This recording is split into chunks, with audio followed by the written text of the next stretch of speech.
तीसरा प्रश्न, बुद्ध कहते हैं अल्पतम पर, अत्यंत जरूरी पर ही जियो।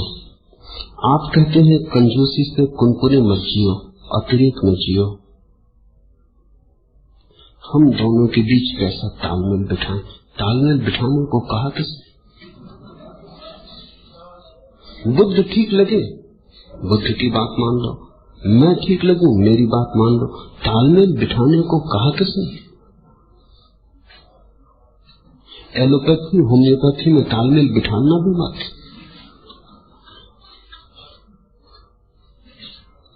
तालमेल की चिंता बड़ी गहरी है तुम्हारे मन में कि किसी तरह तालमेल बिठा लो। तुम्हें लेना देना क्या है तालमेल से? जो दवा तुम्हारे काम पड़ जाए उसे स्वीकार कर लेना। तुम्हें कोई सारी दुनिया की पैथीज में तालमेल थोड़ी बिठा लो। बुद्ध ने कहा है जियो न्यूनतम पर, ये एक छोर, क्योंकि छोर से ही छलांग लगती। किसी चीज के मध्य से न कूद सकोगे, छोर पर आना पड़ेगा। अगर इस छत से कूदना है तो कहीं भी छोर पे आना पड़ेगा, वहां से छलांग लगेगी। हर चीज के दो छोर हैं। बुद्ध ने कहा अल्पतम, न्यूनतम, कम से कम पर आ जाओ, वहां से छलांग लग जाएगी। मैं कहता हूं अतिरेक, अंतिम पर आ जाओ, वहां से छलांग लग जाएगी। बुद्ध कहते हैं दीन दरिद्र भिक्षु हो जाओ, मैं कहता हूं सम्राट बन जाओ। मगर दोनों छोर। बुद्ध कहते हैं इधर हटाओ, मैं कहता हूं उधर बढ़ जाओ। तालमेल मत बिठाना, नहीं तुम बीच में खड़े हो जाओ। तुम कहोगे अब ये भी कहते हैं कि बिल्कुल छोड़ दो, मैं कहता हूं कुछ छोड़ने की जरूरत नहीं। तुम कहोगे आधा पकड़ो आधा छोड़ो, इधर बीच में खड़े हो जाओ। ये समन्वय, ये तालमेल तुम्हें मार डालेगा। कोई जरूरत नहीं है तालमेल बिठाने की। बुद्ध परिपूर्ण, मेरी बात जोड़ने से कुछ फायदा न होगा, नुकसान होगा। प्रत्येक व्यवस्था पूरी है। बुद्ध ने जो दिया है वो पूरी व्यवस्था है, उसमें रत्ती भर कमी नहीं। वो यंत्र अपने आप में परिपूर्ण। मेरी बातों को उसमें मत जोड़ देना। मैं तुम्हें जो दे रहा हूं वो परिपूर्ण है, उसमें बुद्ध को कुछ जोड़ने की जरूरत नहीं। दुनिया के सारे धर्म अपने आप में पूरी इकाई है। और झंझट कब खड़ी होती?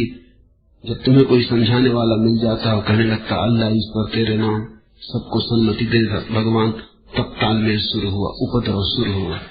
अल्लाह पर्याप्त है, उसमें राम को जोड़ने की कोई भी जरूरत नहीं। राम पर्याप्त है, उसमें अल्लाह को जोड़ने की कोई जरूरत नहीं। और महात्मा गांधी भी जोड़ ना पाए, कहते रहे जुड़ सकता नहीं। मरते वक्त जब गोली लगी तो अल्लाह ना निकला, राम निकला। उस वक्त दोनों निकल जाते, अल्लाह राम, वो नहीं हुआ। वो जुड़ते नहीं, वो इकाइयां अलग अलग है। मरते वक्त जब गोली लगी तब वो भूल गए अल्लाह ईश्वर तेरे नाम, तब राम ही निकला। वही निकट था। अल्लाह तो राजनीति थी, राम हृदय था। अल्लाह तो जिन्ना को समझाने को कहे जाते थे, भीतर तो राम की ही गूंज थी। और जिन्ना को ये चालबाजी दिखाई पड़ती थी, इसलिए उसको असर न पड़ा। मेरे पास तुम तालमेल बिठाने की बात ही छोड़ दो। मैं कोई समन्वयवादी नहीं हूं, मैं कोई सारे धर्मों की खिचड़ी नहीं बनाना चाहता हूं। प्रत्येक धर्म का भोजन अपने आप में परिपूर्ण, वो तुम्हें पूरी तृप्ति देगा। जब मैं बुद्ध पे बोल रहा हूं या जब मैं ईसा पे बोलता हूं या महावीर पे बोलता हूं, तो मेरा प्रयोजन ये नहीं कि तुम इन सबको जोड़ लो। इन पर मैं अलग अलग बोल रहा हूं इसलिए ताकि हो सकता है किसी को बुद्ध की बात ठीक पड़ जाए, किसी को महावीर की ठीक पड़ जाए, किसी को कृष्ण की ठीक पड़ जाए, जिसकी जहां से ठीक पड़ जाए। रास्ते थोड़ी गिनने हैं, गुठलियों का थोड़ी हिसाब रखना है, आम खाने। तो तुम तालमेल बिठाओगे किस लिए? तुम्हें बुद्ध की बात जमती, फिक्र छोड़ो मेरी, कुछ लेना देना नहीं मुझसे, फिर तुम उसी मार्ग पे चले जाओ, वहीं से तुम्हें परमात्मा मिल जाएगा। वो रास्ता परिपूर्ण है, उसमें रत्ती भर जोड़ना नहीं। अगर तुम्हें बुद्ध की बात नहीं जमती, मेरी बात जमती, तो भूल जाओ सब बुद्धों को, क्योंकि उनकी याददाश्त भी बाधा बनेगी। और मन का एक बड़े से बड़ा उपद्रव यही है कि वो कभी किसी एक दिशा के प्रति पूरा समर्पित नहीं होता। एक कदम बाएं जाते हो, एक कदम दाएं जाते हो, कभी आगे जाते, कभी पीछे जाते, जिंदगी के आखिर में पाओगे वहीं खड़े खड़े घिसटते रहे हो जहां पैदा हुए थे। गति ऐसे नहीं होती, गति तो एक दिशा में होती है। चुन लिया पश्चिम तो पश्चिम से ही, फिर भूल जाओ बाकी 3 दिशाएं हैं भी, माना की है, और कुछ लोग उन दिशाओं में भी चल रहे हैं, वो भी माना, लेकिन वो दिशाएं तुमने छोड़ दी। तुम पश्चिम जा रहे तो तुम पश्चिम ही जाओ। ऐसा ना हो कि एक हाथ पूरब जा रहा है, एक पश्चिम जा रहा है, एक टांग दक्षिण जा रही है। तालमेल तो न बैठेगा, उस तालमेल की चेष्टा में तुम बुरी तरह खंडित हो जाओगे। और यही गति मनुष्य की हो गई। आज से पहले जब दुनिया इतने एक दूसरे के करीब न थी और जमीन एक छोटा सा गांव नहीं हो गई थी, और जब एक धर्म से दूसरा धर्म परिचित नहीं था, तब बहुत लोगों ने परम ज्ञान को पाया। जैसे जैसे जमीन सिकुड़ी और छोटी हुई और एक दूसरे के धर्म से लोग परिचित हुए, वैसे ही धार्मिकता कम हो गई। उसका कारण ये कि सभी के मन में सभी दिशाएं समा गई। कुरान भी पढ़ते हो तुम, गीता भी पढ़ते हो, न तो गीता में डूब पाते न कुरान में डूब पाते। जब कुरान पढ़ते हो तब गीता की याद आती, जब गीता पढ़ते तब कुरान की याद आती, और तालमेल बिठाने में लगे रहते। नहीं, दुनिया का प्रत्येक धर्म अपने आप में समग्र है, न उससे कुछ घटाना है न उसमें कुछ जोड़ना है। वो पूरी व्यवस्था है, तुम्हें जच जाए उसमें उतर जाना है और बाकी सबको भूल जाना है।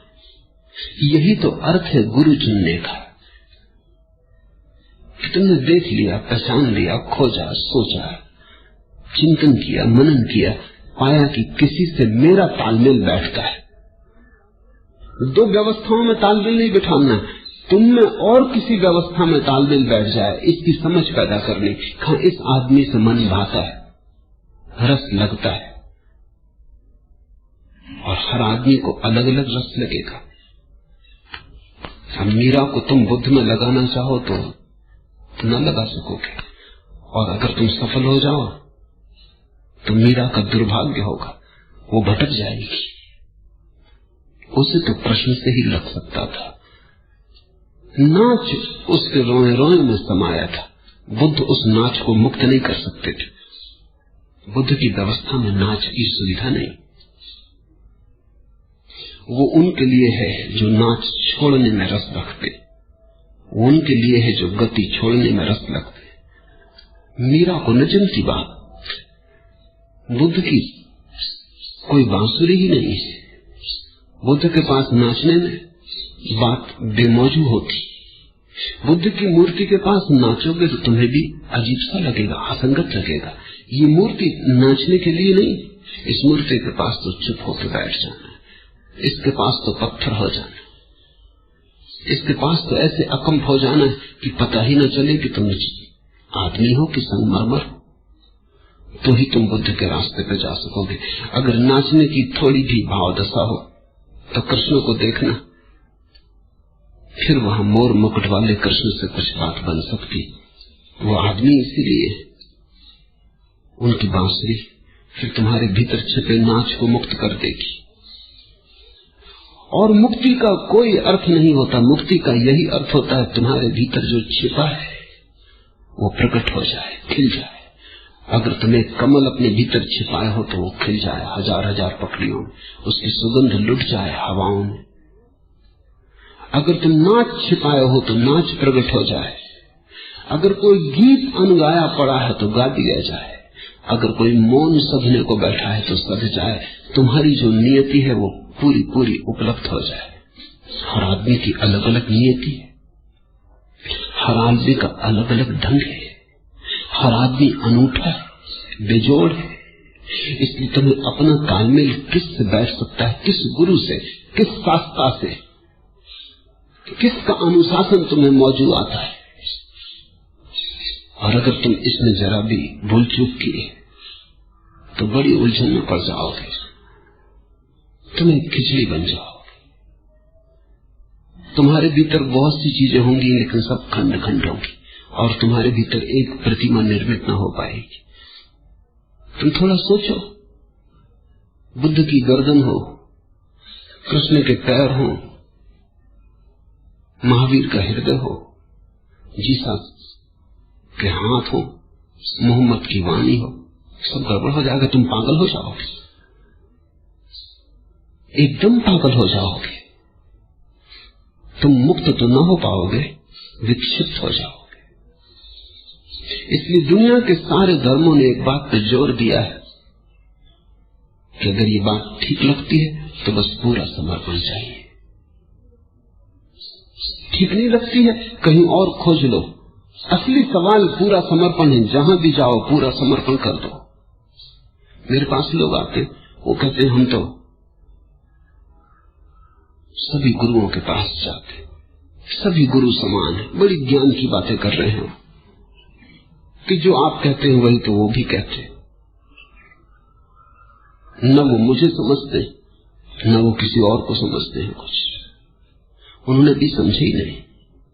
ये तो अंतिम बात है, मंजिल पर सभी गुरु एक है, मार्गों पर एक नहीं। और जिसको चलना है उसको मंजिल का सवाल नहीं है, मार्ग का सवाल है। अंत में पहुंच के एक है। कृष्ण की बांसुरी का गीत भी वहीं पहुंचा देगा जहां बुद्ध का मौन पहुंचाता है। लेकिन ये मंजिल की बात है, तुम वहां नहीं हो, भूल के वहां अपने को समझ मत लेना। जहां नहीं हो वहां समझने से कुछ लाभ नहीं। जहां हो, तुम जहां खड़े हो वहां से रास्ता चाहिए, मंजिल नहीं। वहां तो अल्लाह अलग है, राम अलग है। हम मंजिल पे जो पहुंच गए हैं वहां सब एक, लेकिन वहां कोई भजन थोड़ी कर रहा अल्लाह ईश्वर तेरे नाम। मंजिल पे तो सब खो गया, वहां अल्लाह भी खो गए, राम भी खो गए। जब अल्लाह ही मिल गया, राम ही मिल गया, तो फिर न राम बचे न अल्लाह बचे। वहां तो सब शास्त्र खो जाते, लेकिन वो उपलब्धि की बात है। तालमेल तुम बिठाना मत। मेरी तो दृष्टि यही है कि तुम भरपूर जियो, तुम ऐसे जियो जैसे बाढ़ आई नदी होती। तुम जीवन को उसकी त्वरा में जियो, तुम ऐसे जियो जैसे किसी ने मसाल को दोनों तरफ से जलाया। तुम जीने में कंजूसी मत करो। मैं तुमसे त्याग को नहीं कहता, मैं तुमसे कहता हूं तुम भोग में इतने गहरे उतरो कि भोग का अनुभव ही त्याग बन जाए। केन तकतेन भुजिता, तुम ऐसा भोगो कि तुम जान लो कि भोग व्यर्थ है और भोग छोड़ना न पड़े। तुम्हारा ज्ञान ही भोग का छूटना हो जाए।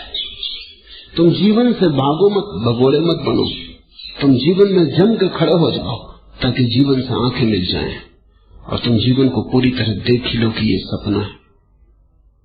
फिर सपने को छोड़ना थोड़ी पड़ता है, सपना तो छूट ही गया। जो व्यर्थ है दिखाई पड़ते ही कि व्यर्थ है, गया। छोड़ने का अगर फिर भी सवाल रहे तो समझना अभी व्यर्थता दिखाई नहीं पड़ी, अभी थोड़ी सार्थकता दिखाई पड़ती, इसलिए छोड़ने का सवाल है। सार्थक को छोड़ना पड़ता है, व्यर्थ छूट जाता है। तो मैं तुमसे कहता हूं जीवन को उसकी परिपूर्णता में जानो। तुम बहुत बार अनेक लोगों के प्रभाव में आ गए हो और कच्चे ही जीवन को छोड़ के भाग गए हो। ये कोई पहला मौका नहीं है, क्योंकि जमीन पे तुम नए नहीं हो, बड़े प्राचीन हो। बहुत बार बहुत बुद्धों के प्रभाव में तुम आ गए हो। जो बुद्ध को घटा था वो तो परिपूर्ण जीवन से घटा था, ये थोड़ा समझो। बुद्ध तो सम्राट थे, सुंदरतम स्त्रियां उनके पास थी, और अगर उतनी सुंदर स्त्रियों के बीच उन्हें दिखाई पड़ गया कि सौंदर्य सब सपना है तो कुछ आश्चर्य नहीं। अब एक भिखारी है जिसने स्त्रियों को केवल दूर से देखा, जिससे कोई स्त्री उपलब्ध नहीं हुई, या उपलब्ध भी हुई हो तो एक साधारण सी स्त्री उपलब्ध हुई है जिसमें स्त्री होना नाम मात्र को है, जिससे उसके सपने नहीं भरे, न हृदय भरा, न प्राण तृप्त हुए, न भोग गहरा गया। आकांक्षा घूमती रही, भटकती रही सब तरफ। हजार हजार चेहरे आकांक्षा में उभरते रहे, सपनों में झपकते रहे। अब ये बुद्ध की बातें सुन रही आदमी तो बुद्ध प्रभावी है, इसमें कोई शक शुबा नहीं। उस ज्ञान की अवस्था में आदमी में एक जादू हो जाता है। वो जिसकी तरफ देख ले वही खिंचा चला आता, वो जिसको छू ले उसी के भीतर एक नया आयाम खुल जाता है। तुमने बुद्ध को सुन लिया और बुद्ध ने कहा कि सब व्यर्थ है। बुद्ध ये जान के कह रहे हैं, धन उन्होंने जाना है कि व्यर्थ है। तुमने केवल धन की कामना की, जाना माना नहीं कि व्यर्थ। जानने के लिए तो होना पहले चाहिए, वो है ही नहीं तुम्हारे पास। भिक्षा पात्र लिए खड़े हो। सम्राट थे बुद्ध, वो छोड़ के रास्ते पे आ गए, तुम रास्ते पर ही थे और तुमने बुद्ध की वाणी सुन ली और तुम प्रभावित हो गए। तुम मुश्किल में पड़ोगे क्योंकि तुम्हारा त्याग बुद्ध का त्याग नहीं हो सकता। तुम्हारे त्याग में भोग छिपा ही रहेगा। तब क्या होगा? तब ये होगा कि तुम त्याग भी करोगे और सोचोगे त्याग के बाद स्वर्ग मिलने वाला है। स्वर्ग में भोगेंगे अप्सराएं, महल। तुम्हारे ऋषि मुनि यही कर रहे हैं। इंद्र अगर उनसे डर जाता है तो अकारण नहीं, क्योंकि वो मुक्त होने की इच्छा नहीं रखे हुए, वो इंद्र के सिंहासन पर बैठने की इच्छा लिए बैठे। इंद्र का सिंहासन डोलने लगता है पुराणों में, वो तो प्रतीक है। वो ये बता रहा है कि ऋषि मुनि वस्तुतः ऋषि मुनि नहीं, वो भी आकांक्षा कर रहे हैं स्वर्ग में सिंहासन की।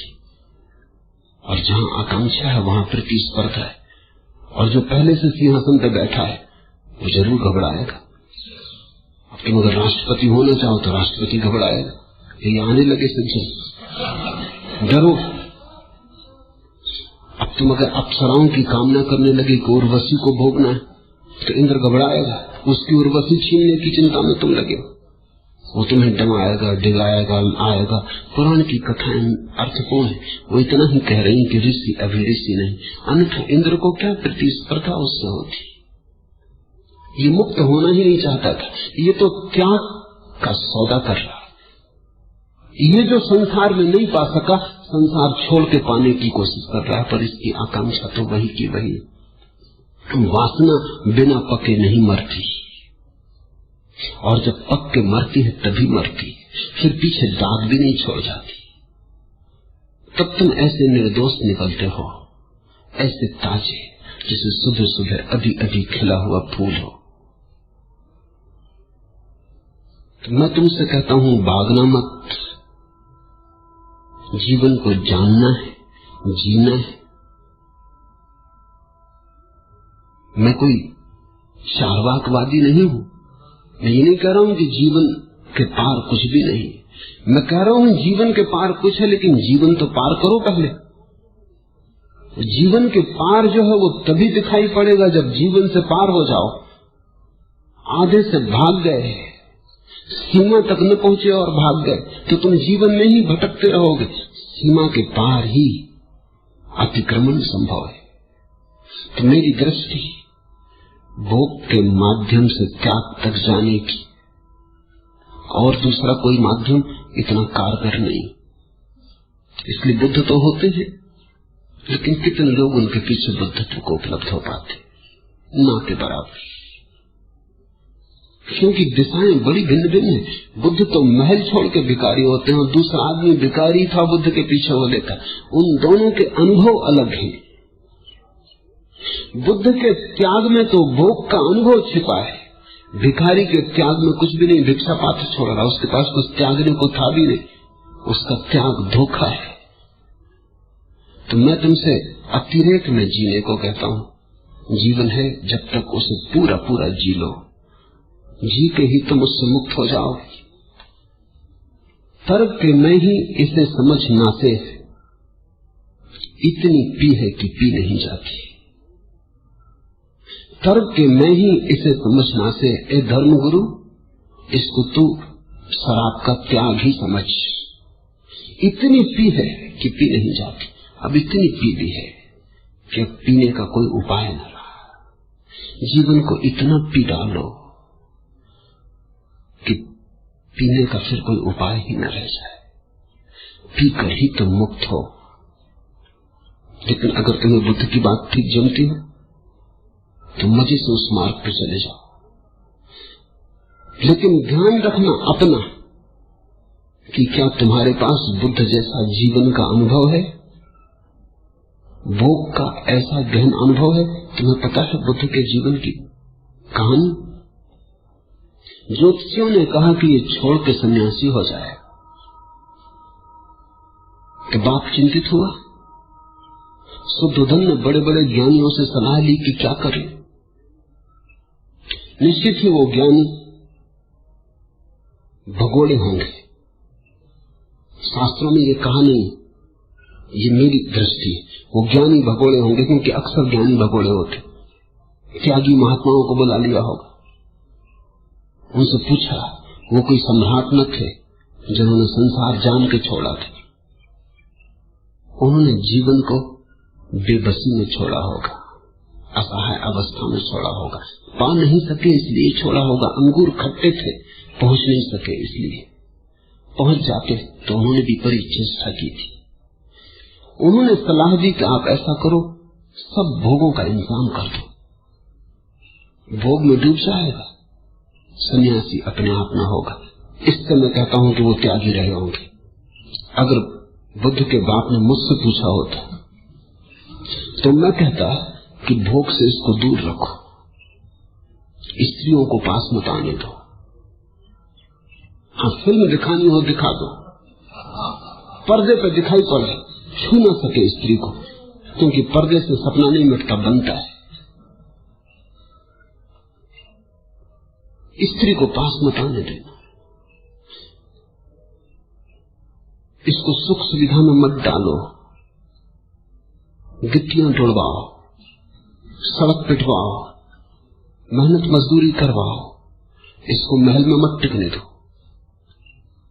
इसकी महल की आकांक्षा कभी न मरी थी, क्योंकि जिसको जाना नहीं उसकी आकांक्षा होती, मरती नहीं। ये कभी सन्यासी न होगा। लेकिन त्यागी महात्माओं ने कहा, उन्होंने विचारों में अपने अनुभव से कहा, जो उन्हें नहीं मिला था उन्होंने सोचा अगर हमको मिलता, सुंदर स्त्रियां मिलती, महल मिलते, तो हम सन्यासी होते। उनका तर्क साफ है, सन्यासी वो इसलिए हुए कि न सुंदर स्त्रियां मिली न महल मिले, वही इसके लिए भी जमा दो, ये भटक जाएगा उसी में। ये अपना अनुभव वो बता रहे कि हम भी भटक जाएं अगर इंतजाम अभी कोई करते। भीतर तो वही चाह रही होगी। मुझे पता नहीं कौन लोग थे वो, उनके नाम का भी कोई उल्लेख नहीं, लेकिन बात जाहिर है कि वो आदमी बीच से भाग गए होंगे, जीवन का अनुभव न रहा होगा। बुद्ध के बाप ने उनकी मान ली, लड़का खोया, बना दिए महल 4, हर मौसम के लिए अलग।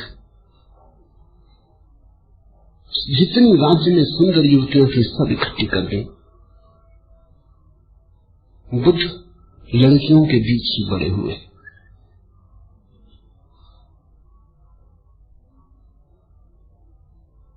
लेकिन ऊब गए। सुंदरतम स्त्रियां उनके पास थी, उनने सारे सपने तोड़ दिए। सुंदरतम स्त्री भी तुम्हारे पास 2 दिन से ज्यादा थोड़ी सुंदर मालूम पड़ती। 2 दिन के बाद सभी स्त्रियां साधारण हो जाती। स्त्री का सौंदर्य बच सकता है अगर तुम्हें दूर रखा जाए, वो कामना में, अनुभव में नहीं। कितनी ही सुंदर स्त्री हो, क्या करोगे, 2 दिन के बाद साधारण हो जाती। कोई पति अपनी पत्नी को देखता है, कितनी ही सुंदर हो, और कभी कभी हैरान भी होता है कि दूसरे के रास्ते पर रुक रुक के मेरी स्त्री को देखने लगते, क्योंकि उसे तो कुछ नहीं दिखाई पड़ता है, दूसरों को दिखाई पड़ता है। दूसरे की पत्नी सदा ही सुंदर मालूम पड़ती, और कभी कभी ऐसा हो जाता है कि तुम्हारी सुंदर पत्नी तुम्हें सुंदर नहीं मालूम पड़ती, घर की नौकरानी साधारण तुम्हें सुंदर मालूम पड़ने लगती, क्योंकि उसमें फासला है। दूर रखो, चीजें सुंदर रहती, दूर के ढोल सुहावने, पास आते ही सपने टूट जाते, यथार्थ खुल जाता। बुद्ध ने उन सारी सुंदर स्त्रियों को देख के ऊब गए, परेशान हो गए, भागने का मन होने लगा। एक रात उठे तो देखा सारी सुंदर स्त्रियां उनके आसपास पड़ी, किसी के मुंह से लार बह रही, किसी की आंख में कीचड़ जमा है, किसी का मुंह खुला है, घर्राटा निकल रहा है, एकदम भागे वहां से।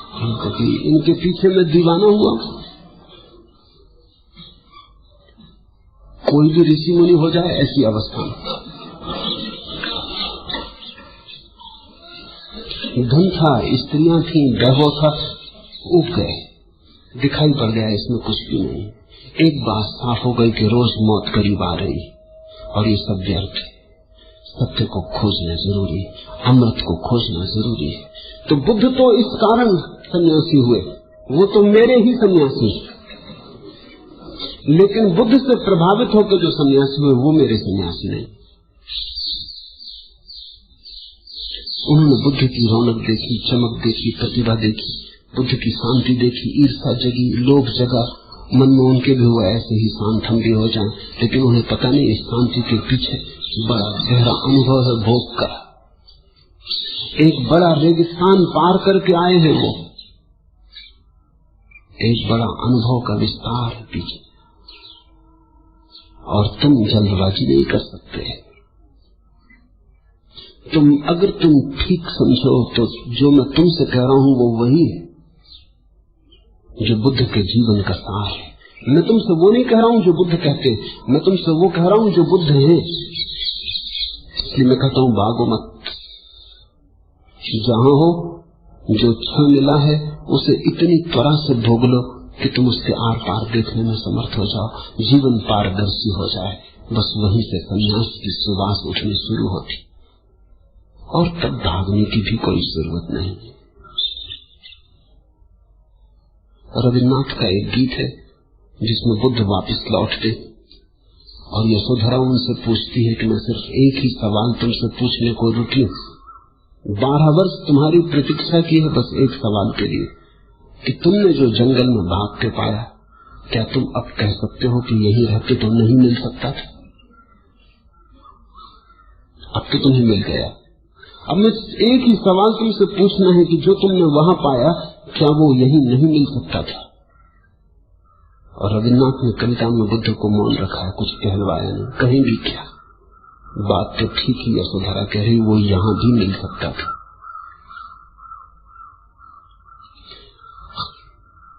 सत्य सब जगह समझ चाहिए, और समझ अनुभव का सार है। इसलिए मैं तुम्हें अनुभव से तोड़ना नहीं चाहता हूं कि तुम जितने जल्दी अनुभव में उतर जाओ, जितने गहरे उतर जाओ, उतने ही जल्दी अतिक्रमण का क्षण करीब आ जाए। संन्यास बहुत पास, संसार का अनुभव तुम्हारा पूरा होना चाहिए।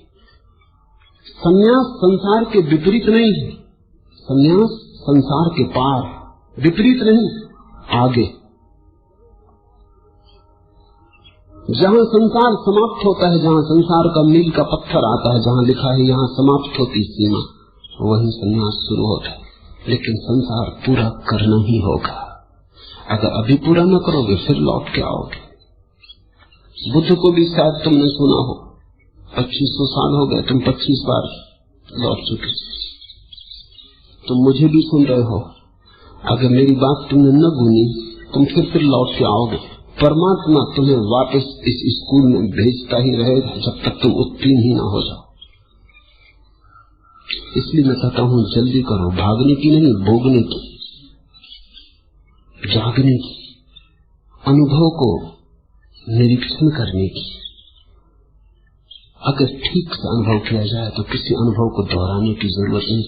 एक ही बार अगर पूरे मन से जाग के कोई अनुभव कर लिया जाए तो उससे मुक्त हो जाओ, क्योंकि फिर पुनरुक्ति तो वही है।